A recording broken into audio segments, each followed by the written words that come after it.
The scariest thing about mirrors is not what you can see in them, but what they can see in you. And this is my story. It all started when I moved into my new apartment. It was old and it had a really long hallway with 4 large mirrors on the walls. There were 2 on each side of the hall facing each other, and I could see myself reflected in all 4 of them at once.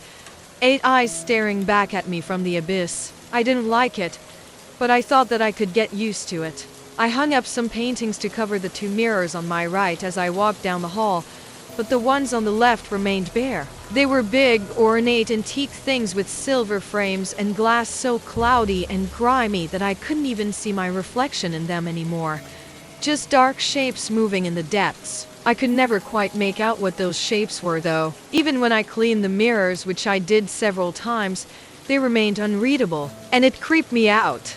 That was especially true at night when I went to bed, and the only light in the hallway came from the glowing screen of my phone. Whenever I passed the mirrors then, I would see shadowy figures dancing in them.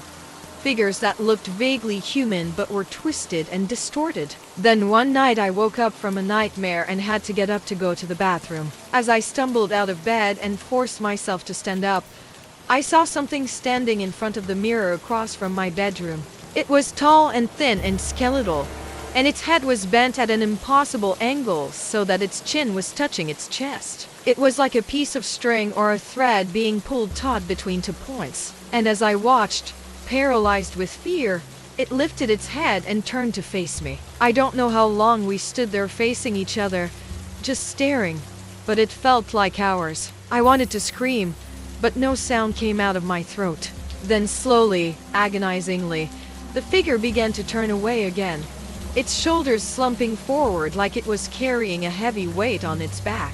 It shuffled down the hallway and disappeared around the corner. Shaking and sobbing, I got back into bed and pulled the covers over my head until morning. Of course, I told my friends about it. I had to, but when I recounted the tale, it sounded ridiculous. So I kept quiet about the second part. The part where I said that I had seen the figure standing in the mirror. I didn't want them to think I was crazy. But at night when I lay in bed trying to sleep, I kept seeing that figure in my nightmares. It would stand at the foot of my bed and beckon to me with a finger. When I woke up, of course, it was still there, just outside the mirror, but only in the morning. After a while, it stopped appearing altogether and my nightmares went away. But that was the beginning, not the end. Then I started hearing footsteps. At first, I thought that it was my upstairs neighbor. His apartment was directly above mine and he was always stomping around, even at night. But the footsteps in the hallway were different. They were slow and dragging and definitely not human. They sounded like someone walking not on a floor, but on the surface of the water, like they were wading through a pool of thick syrup, slow and heavy and sucking. And sometimes I would hear the sound of dragging metal moans like chains being pulled. It sounded awful and painful, and I would jump out of bed and run to the hallway to investigate. But I would find nothing, just silence and the faint smell of mildew. But the scariest thing was that the footsteps only ever happened at night, never during the day. And they seemed to be coming from inside the walls themselves. They would go on for minutes, sometimes hours, and then stop suddenly, leaving me in the dark with only my thoughts. One day I decided I'd had enough. I moved out. I couldn't take it anymore. That night I packed my things and prepared to leave. I wrote a note for my landlord telling him that I was breaking my lease early because I had found a new place to stay and I owed him rent for the rest of the month. I left the key on the kitchen table and walked out the door. As I turned to leave, I looked back at the apartment and down the long, dark hallway and the 4 mirrors at its end. In the 2 on the right, I could see my retreating figure, my back to the camera. But the 2 on the left, the shrouded ones, showed only darkness. I paused and stared into them, willing their depths to reveal something, anything. But all I saw was blackness. It was only when I had walked away that I realized that in the darkness, I had seen a pair of eyes watching me from the shrouded mirrors. I broke into a run, never looking back, and didn't stop until I reached the safety of my new apartment. I thought that I had seen the last of the hallway and its secrets, but a few months later, I found myself drawn back to it. I was curious to see if the apartment had been rented and who had been foolish enough to move in. But when I knocked on the door, The woman who answered bore an uncanny resemblance to me. Her name was Emily. She had the same brown hair, the same freckled face, and even the same emerald green eyes. We must have stared at each other for a full minute, just taking in the unexpected sight before her eyes widened in recognition. I know you," she stammered, taking a step back.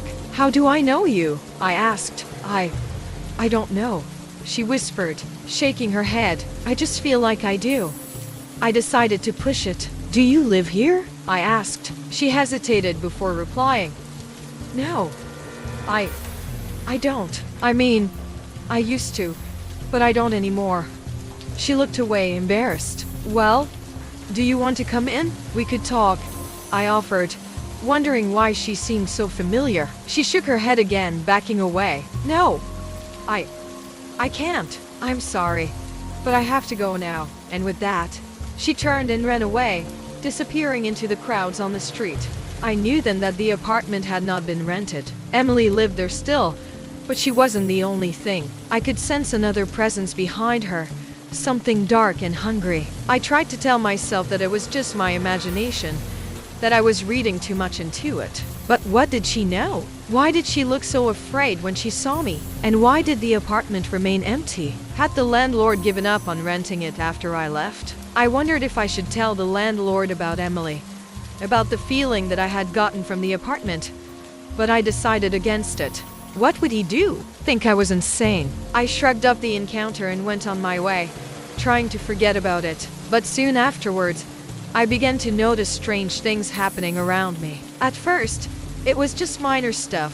A black cat crossing my path, a magpie cawing loudly, coins falling from thin air and landing on the sidewalk in front of me, heads towards my feet. I paid them no mind, just brushed them off as coincidences. But then the dreams started. I would wake up in the middle of the night drenched in sweat and shivering uncontrollably. In my dreams, I was always running, but never from anything specific, just running for my life. And always there was the feeling of being watched, stalked by something unseen and malicious. One day I was going home from work when I passed by my old apartment building. I had been avoiding it, but curiosity got the better of me. I couldn't resist the urge to sneak inside and see how the apartment looked now, if it had been rented or if it was still vacant. As I slipped inside unnoticed, I made my way to the elevator and pressed the button for the top floor. When the doors opened, I stepped out and found myself face to face with Emily. She looked at me, startled, then quickly averted her gaze. "Can I help you?" she asked, her voice barely a whisper. I just wanted to see how you were," I replied, taken aback by her fear. "Do you live here?" She nodded slowly. "Yes, but you should go. You're not welcome here." Her words were clipped and sharp, and I could tell that she was hiding something. "Why are you afraid of me?" I asked gently. She took a step back, her eyes wide with terror. I don't know," she stammered. I know I shouldn't let you in, but you have to believe me. It's not safe." I reached out to touch her arm, but she flinched away from me. "Emily, please," I pleaded, desperate to understand. "Please tell me what's going on." She looked at me, her eyes filled with sadness and regret. "I'm sorry," she whispered, "but I can't. I wish I could, but I just can't." With that, she turned and fled, disappearing down the hall.